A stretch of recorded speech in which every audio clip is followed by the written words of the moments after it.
Very good evening once again. और हम फिर से एक नई चर्चा शुरू करने जा रहे हैं। वो सीरीज नाउन और नंबर का आगे बढ़ेगा। उसके पहले कल एक डेवलपमेंट हुआ है, उसके बारे में मैं आप लोगों से 2 मिनट के लिए बात करना जा रहा हूँ। कल एक NRA आया है, नेशनल रिक्रूटमेंट एजेंसी, और इसमें ये व्यवस्था की गई है कि केंद्र सरकार के नौकरियों के लिए जो वैकेंसीज होंगी उनको एक एजेंसी उस परीक्षा को कंडक्ट करेगी और उसी के माध्यम से बैंक के लिए, रेलवे के लिए, SSC के लिए कैंडिडेट्स का सिलेक्शन होगा। तो इसमें अंग्रेजी ग्रामर का महत्व कुछ ज़्यादा ही बढ़ गया है। पहले जो रेलवे की परीक्षा होती थी उसमें अंग्रेजी के प्रश्न नहीं पूछे जा रहे थे। बैंकिंग की परीक्षा में अंग्रेजी से प्रश्न होता था, SSC की परीक्षा में अंग्रेजी से प्रश्न पूछा जाता था, लेकिन रेलवे की परीक्षा में अंग्रेजी का प्रश्न नहीं होता था। बट अब जो है आपको SSC के लिए भी अंग्रेजी जानना होगा, और जो हिंदी भाषी क्षेत्र के जो विद्यार्थी हैं उनको सबसे ज़्यादा परेशानी अंग्रेजी के पेपर को क्वालिफाई करने की होती है। तो उसके लिए चिंता करने की बात नहीं है।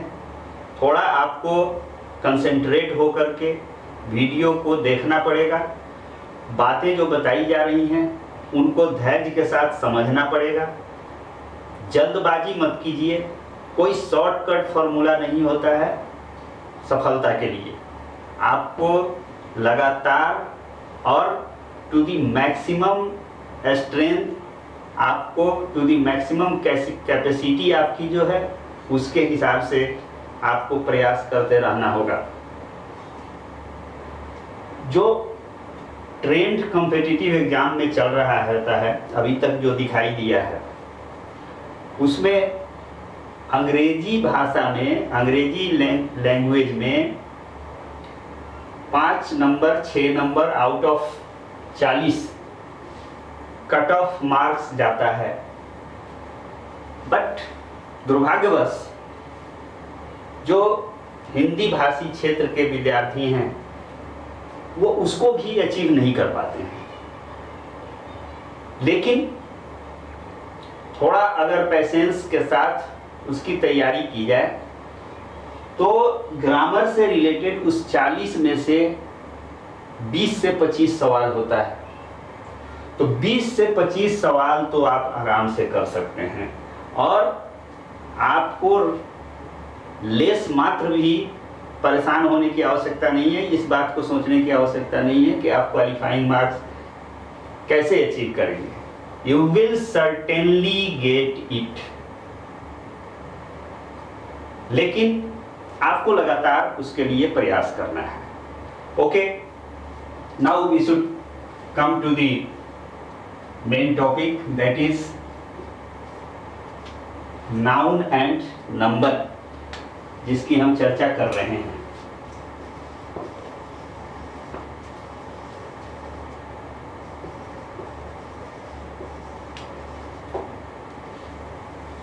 फिर से एक बार रिकैप मैं कर दूं कि नंबर का संबंध 3 पार्ट्स ऑफ स्पीच से है, नाउन से, वर्ब से और प्रोनाउन से। 8 में 5 पार्ट्स ऑफ स्पीच जो हैं उनका कोई सिंगुलर प्लूरल नंबर नहीं होता है।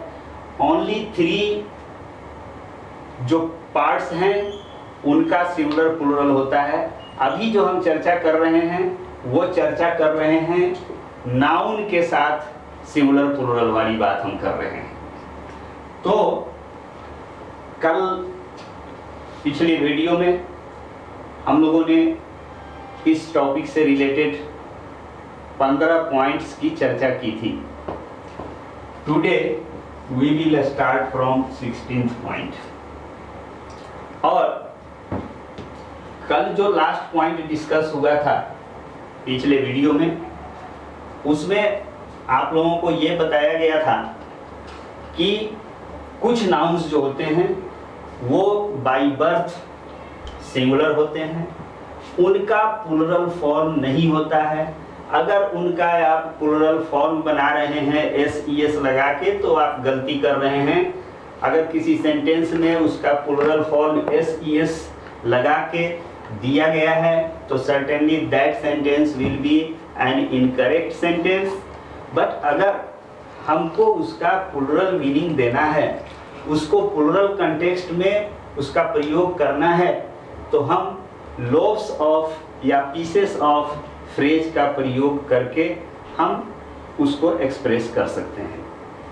नाउ 16th पॉइंट इज कि some of the nouns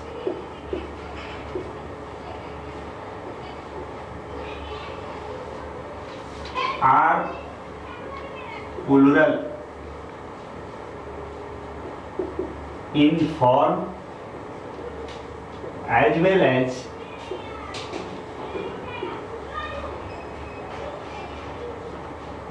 in their meaning।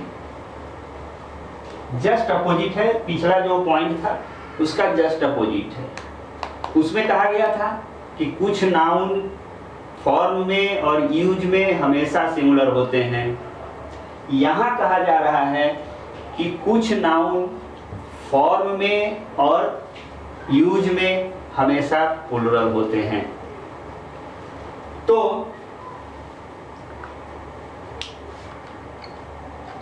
They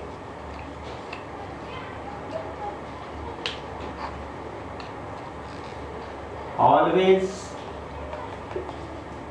take s at their end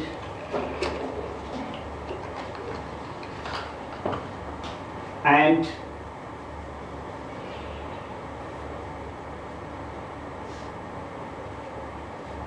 they are used in plural context only।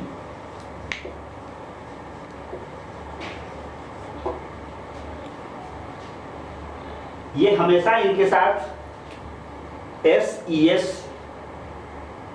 इनके ओरिजिनल फॉर्म के साथ ही डिक्शनरी फॉर्म में ही S और ES लगा हुआ रहता है, और ये हमेशा प्लूरल कंटेक्स्ट में इनका प्रयोग किया जाता है।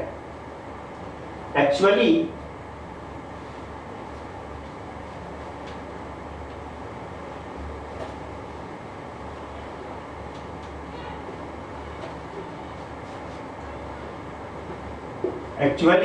ये वही उसी पॉइंट को कंटिन्यू करना है, यहां से आगे बढ़ा लीजिए।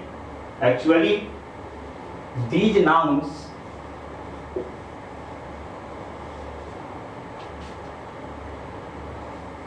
एक्सप्रेस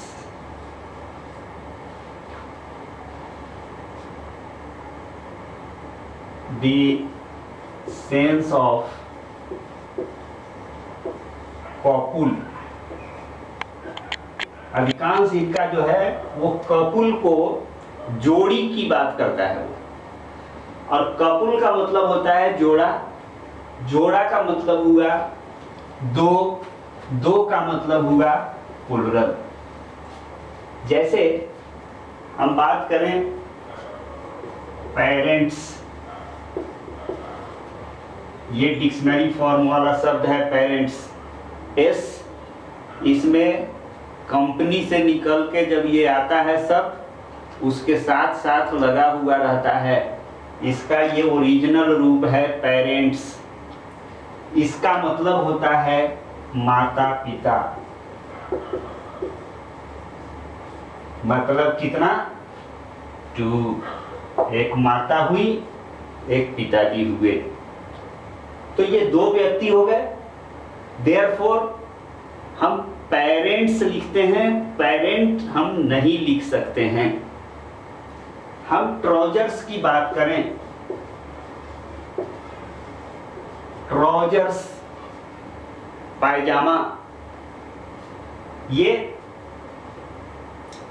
जब भी हम इसकी बात करते हैं, ये एक ऐसा गारमेंट होता है जो 2 लेग्ड होता है, 2 उसमें पैर होता है। कभी भी हम ऐसे गारमेंट को पायजामा नहीं कह सकते हैं जिसमें एक पैर हो। अगर वैसा पायजामा पहन के आप रोड पर निकलेंगे तो आपको 14 इंजेक्शन लेना पड़ेगा, कुछ जीव जंतु आपके पीछे पीछे लग जाएंगे। तो ये कभी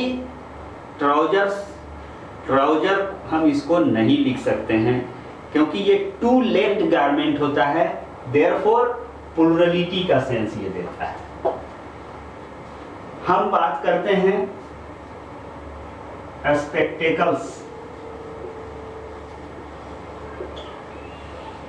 हम स्पेक्टेकल नहीं लिख सकते हैं, गलत हो जाएगा। स्पेक्टेकल्स का मतलब होता है चश्मा, और ये चश्मा है, 2 इसमें ग्लासेस हैं अलग अलग, ये पेयर की बात कर रहा है। ऐसा कभी नहीं होगा कि इस चश्मे का एक ग्लास नहीं हो। वो अगर होगा तो उसको हम स्पेक्टेकल्स नहीं कहेंगे, उसको हम ऑप्टिकल्स नहीं कहेंगे। वो ग्लास हो सकता है, वो लेंस हो सकता है, बट ऑप्टिकल्स और स्पेक्टेकल्स नहीं होगा वो। तो चश्मा की जब भी बात होगी, चूंकि वो पेयर में बात होती है, देयरफॉर ये भी प्लुरल होता है। हम बात करते हैं शूज की। शूज हम शू नहीं लिख सकते हैं, लिखेंगे तो गलत होगा, हमको शूज लिखना पड़ेगा क्योंकि जब भी बात होती है तो 2 होता है, उसमें पेयर की बात होती है। ग्लव्स की बात करें हम, ग्लव्स क्या होता है? 2, दोनों हाथ में पहनने वाला दस्ताना, वो 2 होता है, एक का कंसेप्ट नहीं होता है, देयरफॉर हम उसको ग्लव्स लिखते हैं, हम उसको ग्लव नहीं लिख सकते हैं। तो सॉक्स, मोजा, वो भी 2 होता है। तो ये जहां पेयर की बात होगी, वैसे नाउन जो पेयर को एक्सप्रेस करते हैं, जिनका 2 के साथ हमेशा मीनिंग होती है, जिनको 2 के संदर्भ में हम सोचते हैं या जिनके बारे में जानते हैं, they are always plural in their form as well as in their use. There cannot be the use of these nouns without s at their end. I think it is clear. There should not be any problem. लेकिन अब 17वां point इसका मैं अपवाद बताने जा रहा हूँ। अपवाद पर मैं बार बार कह रहा हूँ, थोड़ा सा ध्यान देने की आवश्यकता है। नेक्स्ट पॉइंट 17th,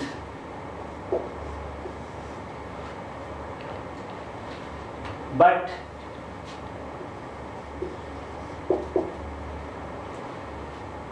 कहीं आपके जूते की जोड़ी का एक जूता फट गया हो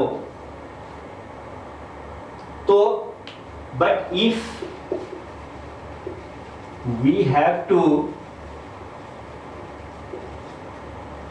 express these nouns in their singular context,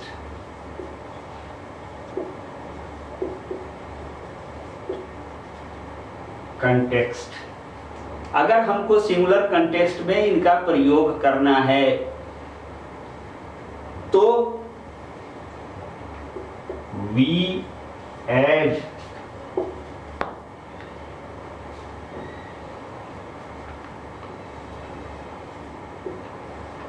one of या either of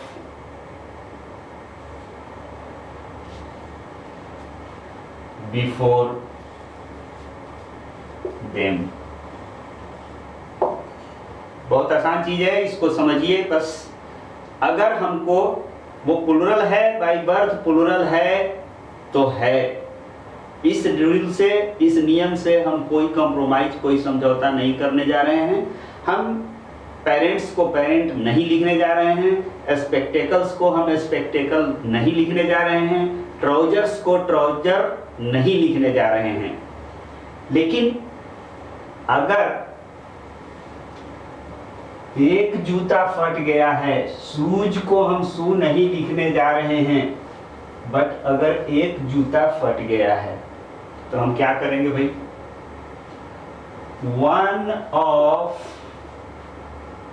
my shoes is torn.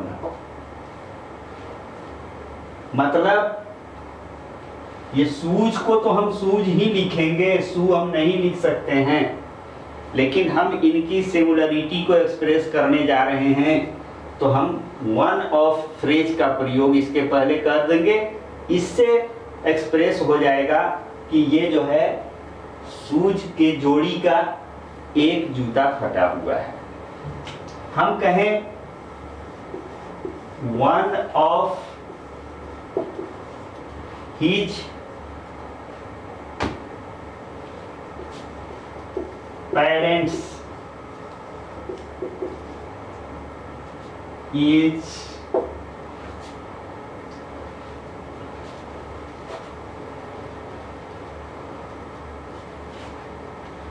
not present। हम माता पिता में से किसी एक के बारे में कहना चाह रहे हैं कि वो प्रेजेंट नहीं है, तो हम लिखेंगे यहां पर वन ऑफ, या हम आइदर ऑफ का भी प्रयोग कर सकते हैं। बट ये पेरेंट्स पेरेंट्स रहेगा, ये शूज शूज रहेगा, स्पेक्टेकल्स ऑलवेज स्पेक्टेकल्स रहेगा, ऑप्टिकल्स ऑलवेज ऑप्टिकल्स रहेगा। This should be clear.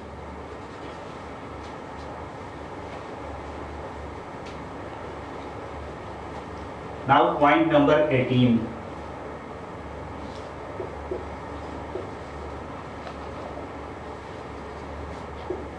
Some of the nouns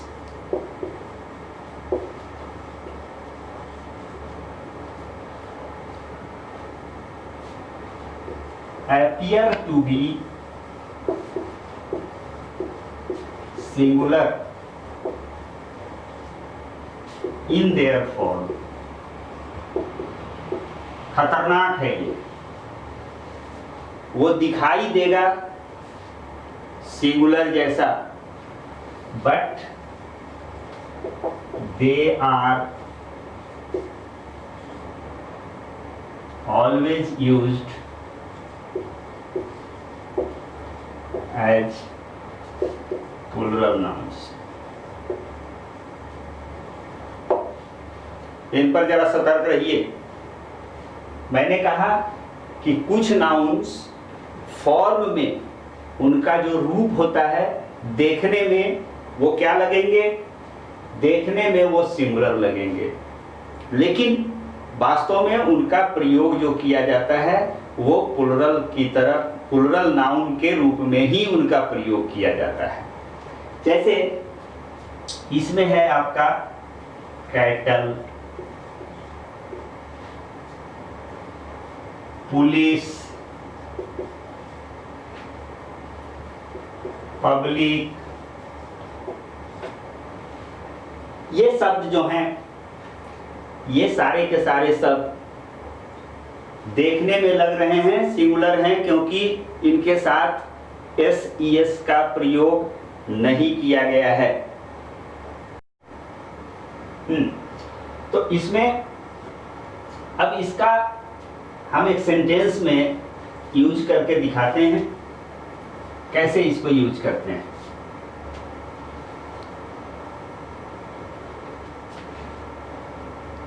the police have arrested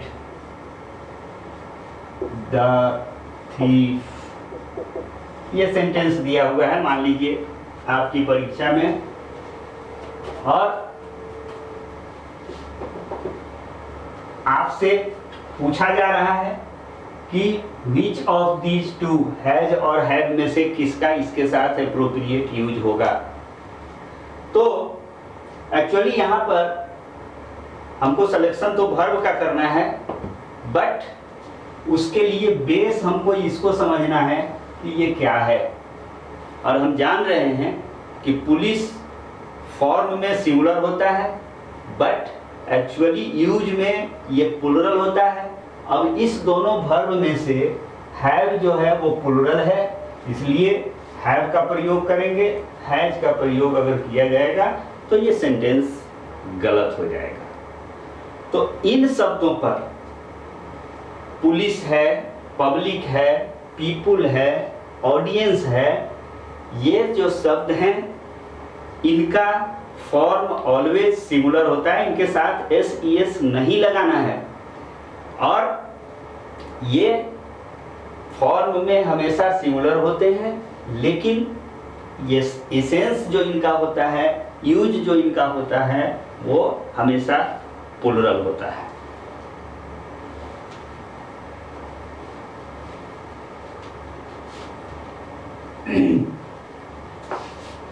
I think ये सारी बातें आपके समझ में आ रही होंगी।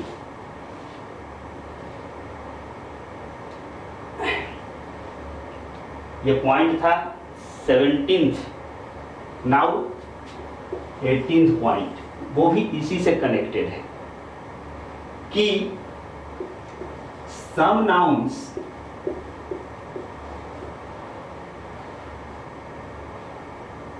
appear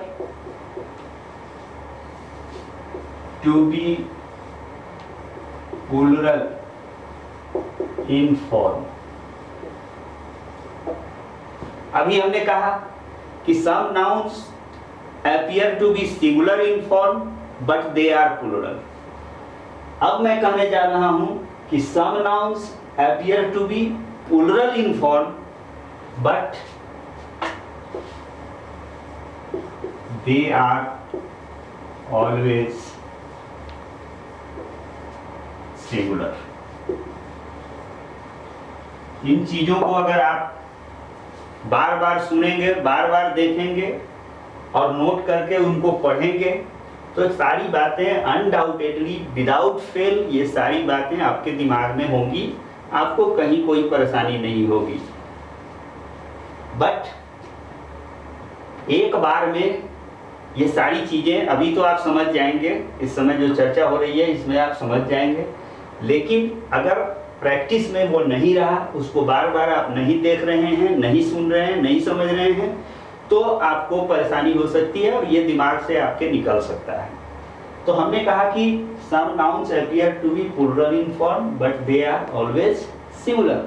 plural in form कहने का क्या मतलब कि उनके लास्ट में एस ई एस दिखाई देता है, बट वो सिंगुलर होते हैं। जैसे न्यूज, जैसे इथिक्स,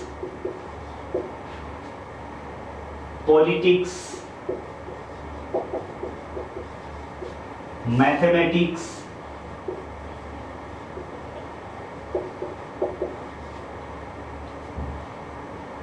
इकोनॉमिक्स,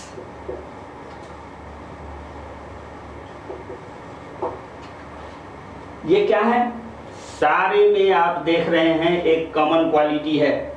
वो कॉमन क्वालिटी क्या है कि ये एस एंडिंग सारे के सारे शब्द हैं।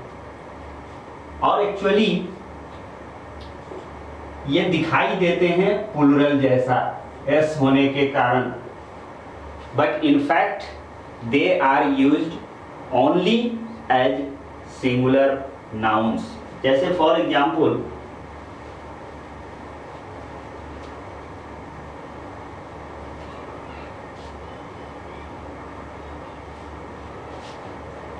Bad news. अब यहां दिया हुआ रहेगा स्प्रेड और स्प्रेड्स फास्ट। बुरी खबर जो है वो ज्यादा तेजी से फैलती है, इसका मतलब ये हुआ। तो इस सेंटेंस को देखिए, बैड न्यूज स्प्रेड और स्प्रेड्स फास्ट। अब इसमें फिर हमको यहाँ वर्ब का सिलेक्शन करना है। ये वर्ब जो है वो प्लूरल है और ये वर्ब जो है वो सिंगुलर है।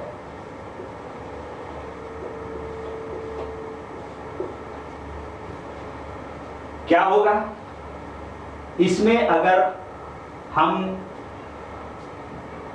एस देखकर, इसका एस देखकर प्लूरल वर्ब का सिलेक्शन कर लिए और स्प्रेड का हमने सिलेक्शन किया, स्प्रेड का प्रयोग किया, then it will be incorrect, our sentence will be incorrect. लेकिन अगर हम जानते हैं कि ये एस एंडिंग है और एस एंडिंग होने के बावजूद ये प्लूरल नाउन होता है, तो हम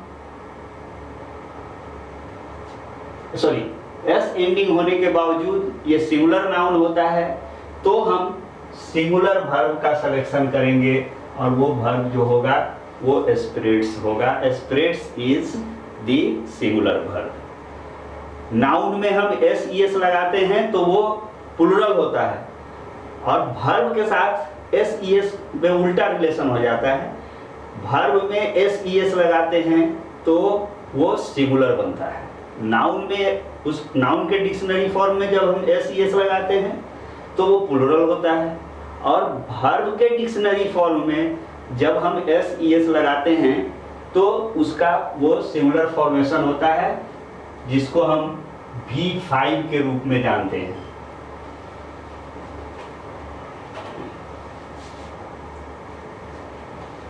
This is 18th point.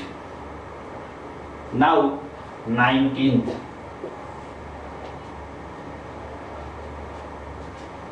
Some of the nouns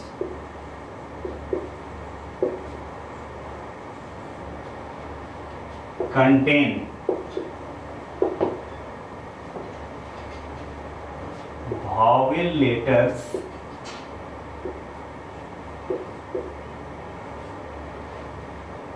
containing vowel letters form their plural by replacing the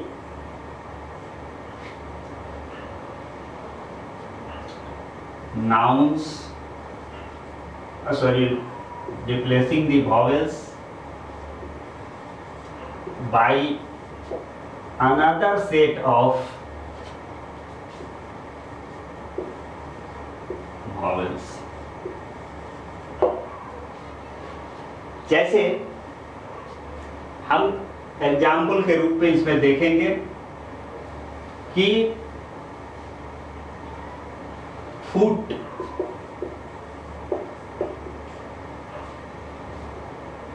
इसमें FOOT, this is the singular form of this noun foot. अब इसका प्लूरल जब हम बनाते हैं तो इट बिकम्स फीट। हमने क्या किया? हमने किया कि इसके बीच में जो ओरिजिनल फॉर्म में वॉवेल आया हुआ है, we have replaced that set of vowels with this set of vowels. Double e, हमने डबल ओ की जगह पर डबल ई कर दिया और इसका ये प्लूरल फॉर्मेशन हो गया। हम कहते हैं मैन, MAN, इसमें A आया हुआ है, ये इसके ओरिजिनल फॉर्म में है, वॉवेल है, हम इसको लिखते हैं मेन। उसी तरह से गूज, इसका पोलर फॉर्मेशन हम करते हैं, ये जो वॉवेल है इस वॉवेल को अनदर सेट ऑफ वॉवेल से ये वाला फॉर्मूला से इसको हम रिप्लेस करते हैं, ये हो जाएगा गीज। There should not be any difficulty as I think. Now 20th point.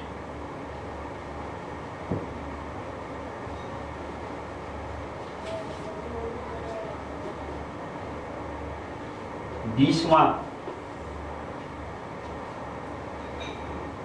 some of the nouns are formed by combining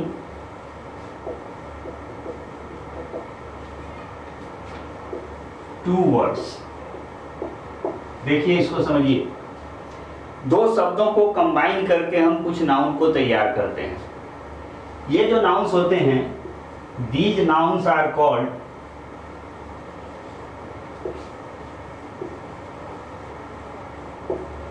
compound nouns. इनको कंपाउंड नाउन्स कहते हैं। कंपाउंड शब्द जो है वो साइंस में आता है, एलिमेंट, कंपाउंड और मिक्सचर की बात होती है।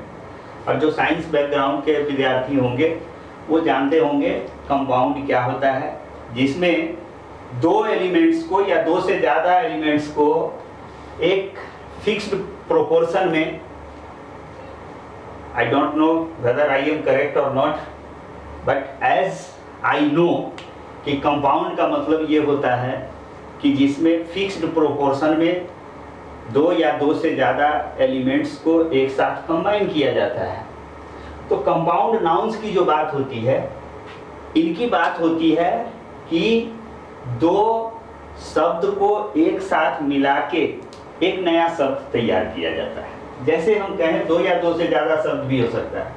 जैसे हम कहें फादर इन लॉ, जैसे हम कहें कमांडर इन चीफ, जैसे हम बात करें टैक्सी ड्राइवर। देखिए इन सारे शब्दों में क्या हुआ है, फादर इन लॉ, तीन शब्दों का ये कॉम्बिनेशन है और उसको मिला करके एक नया शब्द बना। इसका मतलब होता है ससुर। कमांडर इन चीफ, तीन शब्दों को मिला करके एक कंपाउंड वर्ड बना। टैक्सी ड्राइवर, इसमें दो शब्दों को मिला करके एक नया शब्द बना। तो ये सारे शब्द जो हैं, these are called compound nouns. अब इनका कंपाउंड नाउन्स का हम कैसे प्लूरल फॉर्मेशन करते हैं?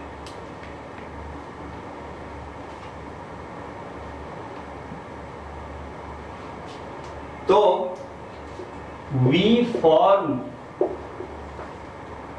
the plural form of these nouns by adding s or es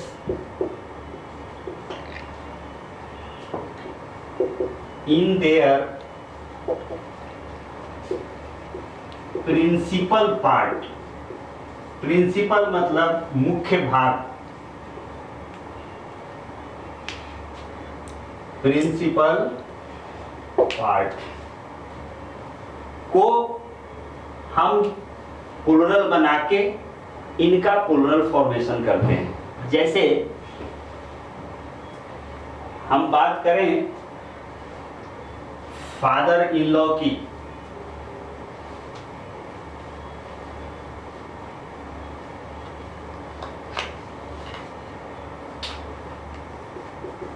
father in law, ये कंपाउंड वर्ड है, कंपाउंड नाउन है। इसका प्रिंसिपल कंपोनेंट जो है वो फादर है।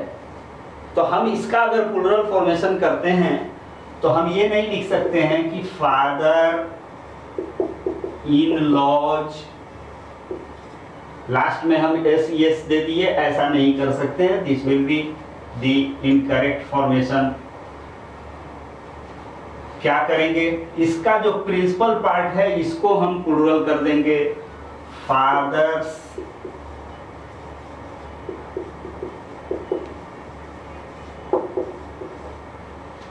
In law. ठीक है। अब इसी से रिलेटेड 21st पॉइंट होगा, वो भी कंपाउंड नाउन का ही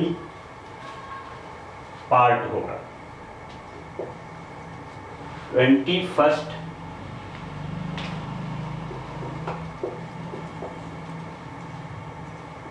ये क्या है कि कभी कभी ऐसा होता है कि कंपाउंड नाउन का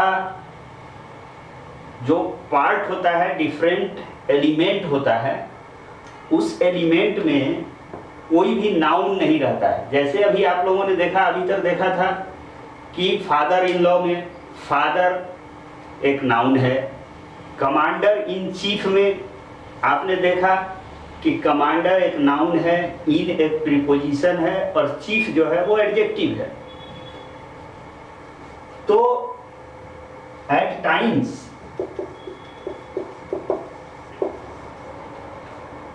a compound noun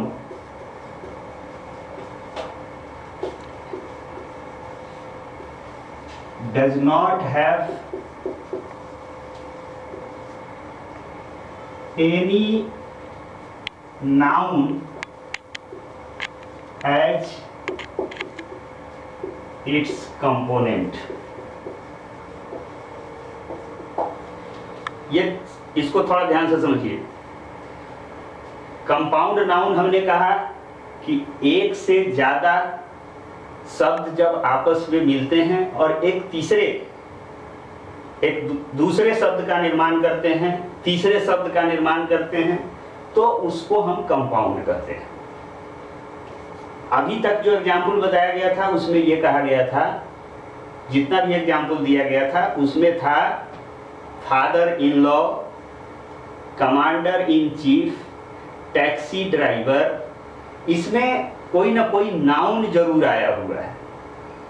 कभी कभी जो कंपाउंड नाउन होता है उसमें कंपोनेंट के रूप में कोई नाउन नहीं होता है, वो या तो वर्ब प्लस प्रीपोजिशन लेके बना हुआ रहेगा या वो एडजेक्टिव प्लस प्रीपोजिशन लेके बना हुआ रहेगा। जो प्रोडक्ट होगा, जो बन जाएगा, वो नाउन होगा, लेकिन उसका जो कंपोनेंट होगा वो एडजेक्टिव प्लस प्रीपोजिशन होगा या वो वर्ब प्लस प्रीपोजिशन होगा। जैसे at times a compound noun does not have any noun as its component, rather it contains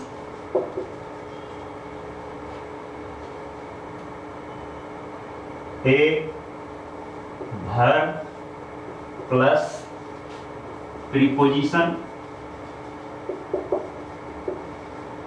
or an adjective plus preposition, an adjective plus preposition। जैसे example के रूप में देखिए,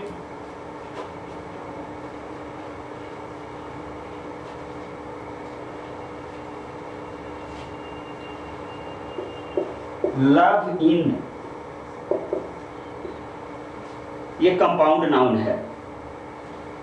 इसमें लव वर्ब है, इन preposition है, लेकिन जो इसका प्रोडक्ट है यह शब्द लव इन जो है ये नाउन है।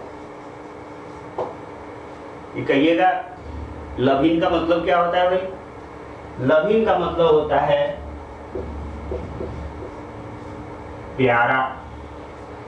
लविंग भी अलग शब्द है, वो लविंग एक एडजेक्टिव है, हम यहाँ कर रहे हैं लव इन, और ये एक कंपाउंड नाउन है। कंपाउंड इसलिए है क्योंकि इसमें दो शब्दों का कॉम्बिनेशन है, बट इसके जो कंपोनेंट्स हैं उसमें एक वर्ब है, दूसरा क्या है? प्रीपोजिशन है।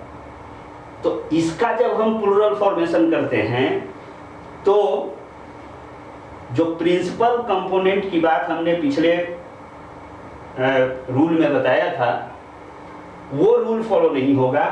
इसमें क्या होता है कि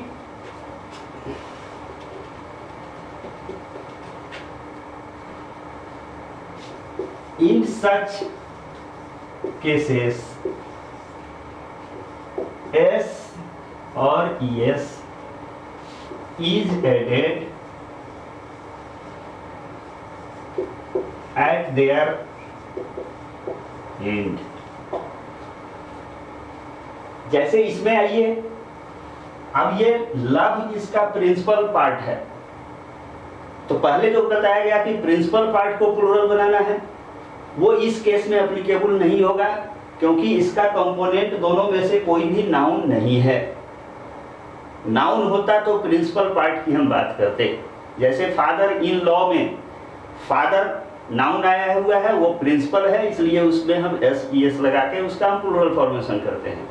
बट यहाँ पर इसमें इस कंपाउंड नाउन में कोई भी नाउन एलिमेंट के रूप में नहीं आया हुआ है, एक वर्ब आया हुआ है, प्रीपोजिशन आया हुआ है। देयरफॉर इसका हम करेंगे लव इन्स। हम बिल्ड अप एक शब्द है,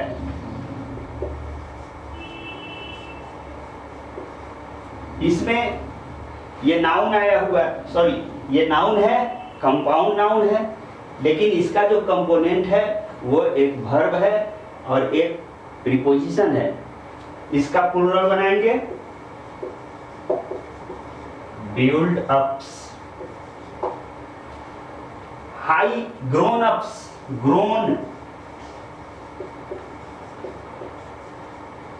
ये ग्रोन में ये ग्रोन जो है वो एडजेक्टिव है, एक्चुअली ये वर्ब है लेकिन यहाँ एडजेक्टिव के रूप में आया हुआ है V3 फॉर्म, और ये पास्ट पार्टिसिपल फॉर्म कहलाता है। पास्ट पार्टिसिपल फॉर्म का प्रयोग एडजेक्टिव के रूप में भी होता है, इसकी चर्चा आगे होगी।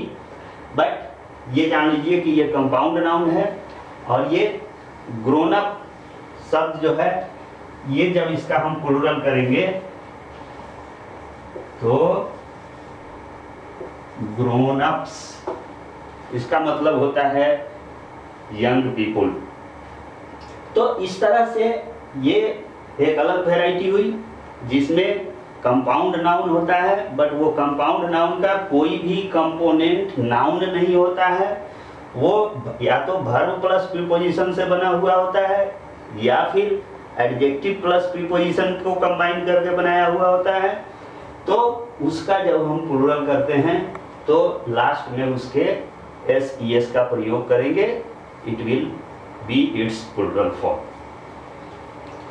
आई think it is clear.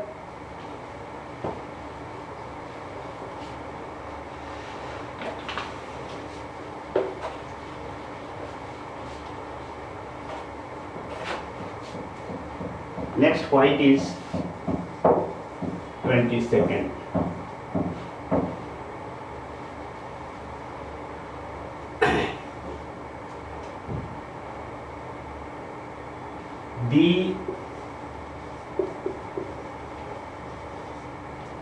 Plural form of, इस पर क्वेश्चन पूछा जाता है कई बार, एसएससी की परीक्षा में ये सवाल आया है और पूछा जाता है। Plural form of abbreviated words is formed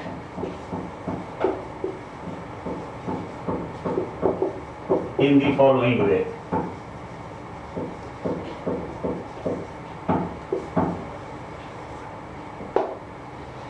Abbreviated संक्षिप्ताक्षर, जैसे हम कहते हैं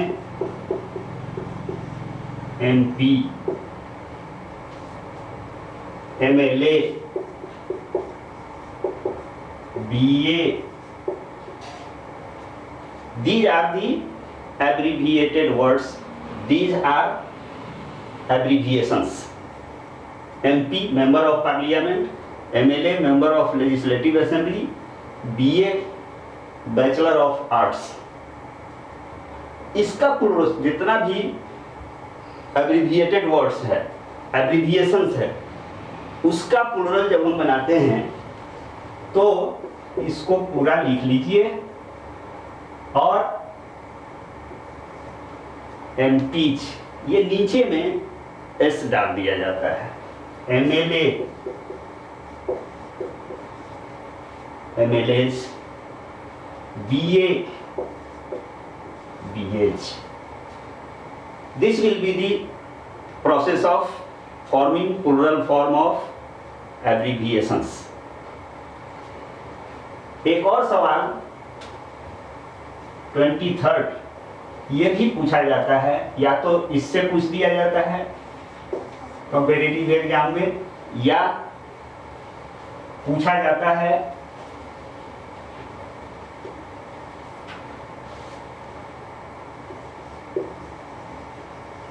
प्लूरल फॉर्म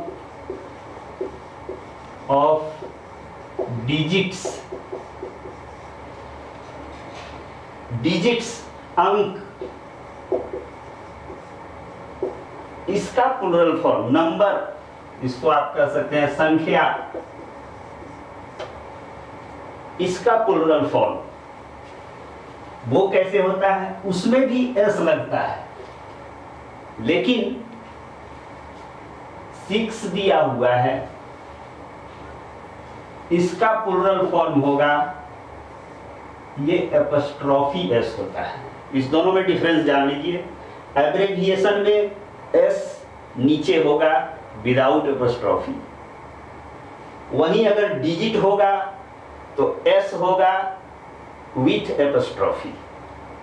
जैसे Dhoni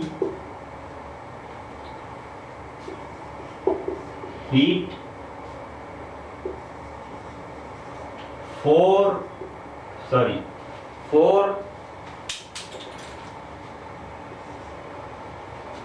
sixes in the match, चाहे इन एंड ओवर, ये सेंटेंस दिया हुआ है। सपोज आप एसएससी की परीक्षा दे रहे हैं, उसमें ये दिया हुआ है कि rewrite the sentence after making corrections. तो ये तो ठीक लग रहा है कि धोनी ने 4 छक्का मारा एक मैच में, but this sentence is incorrect. और इसमें एरर किससे रिलेटेड है? एरर नाउन एंड नंबर से रिलेटेड है। यहाँ पर 4 छक्के, हम प्लूरलिटी इसकी बताने का प्रयास कर रहे हैं, बट जो हमने किया है वो ये किया है कि जो एब्रिविएशन में लागू होने वाला रूल होता है उस रूल को हमने यहाँ फॉलो किया है। Therefore this sentence is incorrect. Correct क्या होगा? Dhoni hit 4 sixes in the match.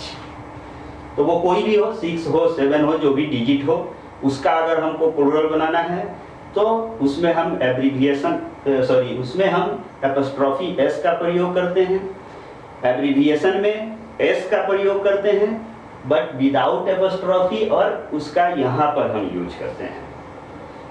I think it is clear, there should not be any problem. Now 24th point, number 24,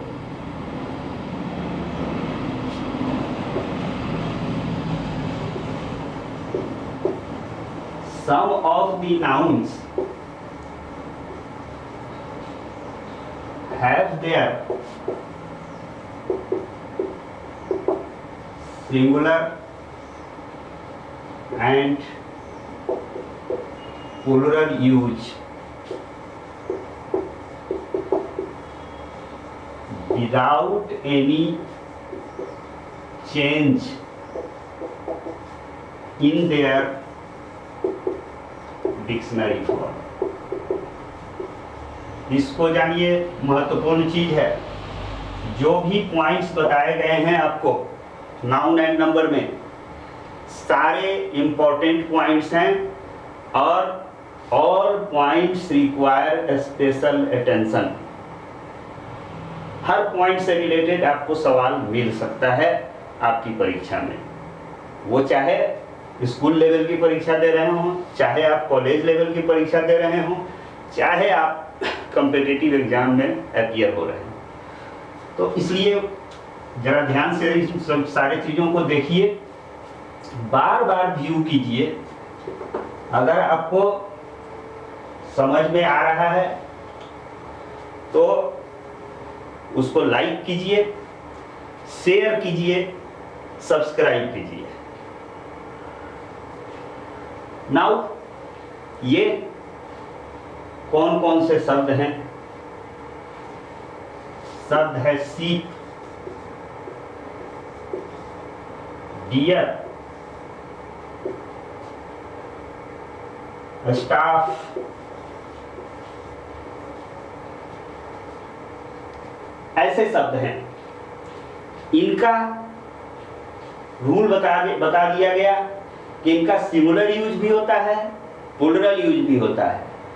अभी तक जो बताया गया था उसमें ये कहा गया था कि कुछ नाउन होते हैं जो सिंगुलर फॉर्म वाले होते हैं, उनका प्लूरल आप यूज नहीं कर सकते हैं, प्लूरल फॉर्मेशन नहीं होगा। कुछ प्लूरल फॉर्म वाले होते हैं, उनका सिंगुलर यूज नहीं होगा, उनका सिंगुलर फॉर्म नहीं होगा, सिंगुलर फॉर्मेशन नहीं होगा उनका। कुछ नाउन देखने में सिंगुलर लगते हैं लेकिन वो प्लूरल होते हैं, कुछ नाउन देखने में प्लूरल लगते हैं लेकिन वो सिंगुलर होते हैं। ये और विचित्र तरह की इनकी कहानी है। ये सिंगुलर और प्लूरल दोनों तरह से यूज हो सकते हैं, लेकिन इनके रूप में कोई परिवर्तन नहीं होगा। आप शीप को शीप्स नहीं लिखेंगे, डियर को डियर्स नहीं लिखेंगे, स्टाफ को स्टाफ्स नहीं लिखेंगे। बहुत कॉमन गलती लोग करते हैं। सरकारी कार्यालयों में भी बहुत पढ़े लिखे लोग जो होते हैं वो भी अक्सर वो गलती करते हैं कि लिखते हैं कि 5 staffs are on leave. 5 staff छुट्टी में हैं। ये स्टाफ शब्द होता है, लेकिन ये जिस सेंस में प्रयोग किया जा रहा है उसमें वो स्टाफ जो यूज होता है उसका प्लूरल फॉर्म नहीं होता है। स्टाफ अगर कर्मचारी की बात कर रहे हैं तो उसका स्टाफ्स नहीं होता है। स्टाफ्स अगर हो गया तो इसका मतलब होता है फावड़ा। फावड़ा क्या होता है भाई? कुदाल टाइप का एक हथियार होता है वो, जिसको खोदने के लिए इस्तेमाल किया जाता है। अब यहाँ तो 5 स्टाफ्स आर ऑन लीव, ये बड़े बड़े अधिकारी लोग भी इस तरह का सेंटेंस प्रयोग करते हैं, बट दिस इज इनकरेक्ट। इसका मतलब क्या हो जाएगा कि 5 फावड़ा आज छुट्टी पर है। ये कैसे होगा भाई? तो हम क्या इस सेंटेंस, ये सेंटेंस इनकरेक्ट है। 5 फावड़े छुट्टी पर नहीं होंगे, 5 कुदाल छुट्टी पर नहीं होगा। हम इसको क्या लिखेंगे? हम लिखेंगे 5 staff are on leave. This is correct. तो स्टाफ को हमने स्टाफ रहने दिया, बट चूंकि ये 5 के साथ यूज हो रहा है, देयरफॉर हमने इसको प्लुरल मान के इसके साथ प्लुरल वर्ब का प्रयोग किया है। अगर यही सेंटेंस लिखा हुआ रहे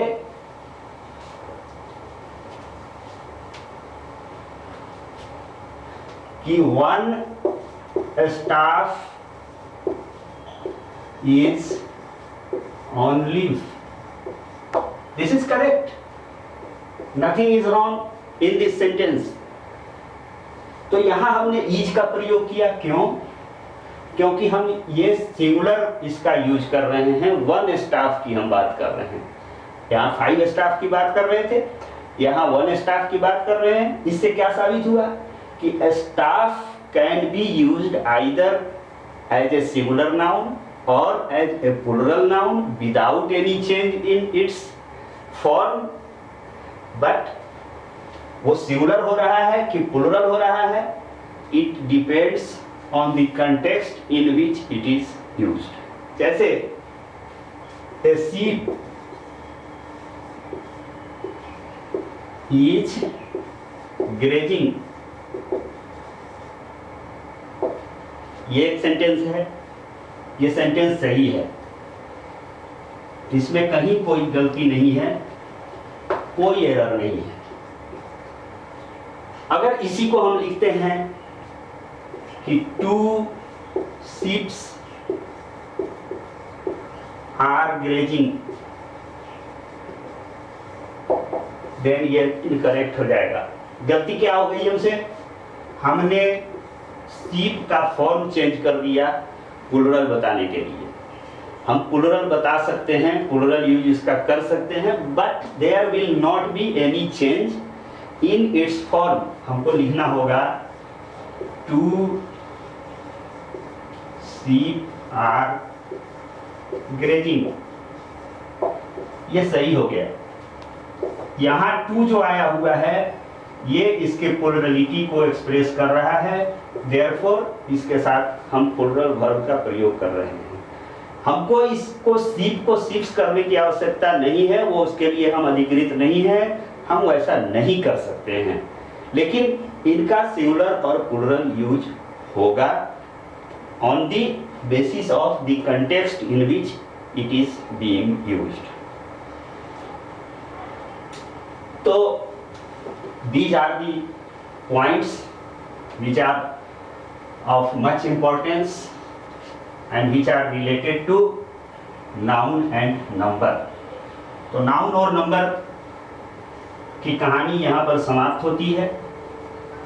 हम उम्मीद करते हैं कि आप लोगों को बात हमारी समझ में आई होगी। अगर समझ में आई है तो फिर वहीं देखिए, उसको व्यू कीजिए, बार बार व्यू कीजिए, बार बार लाइक कीजिए, शेयर कीजिए और सब्सक्राइब करने के लिए लोगों को प्रेरित कीजिए, ताकि ज़्यादा से ज़्यादा लोगों तक ये बात पहुंच सके, ज़्यादा से ज़्यादा लोगों को फ़ायदा हो सके। ये निःशुल्क व्यवस्था है, इसमें कुछ आपको पे करने की आवश्यकता नहीं है। तो आज यहीं पर समाप्त होता है ये टॉपिक जो है नाउन और नंबर का। आगे फिर नेक्स्ट वीडियो में मैं नाउन के क्लासिफिकेशन का जो दूसरा ग्राउंड है उस पर चर्चा करूंगा। Thank you, have a good day.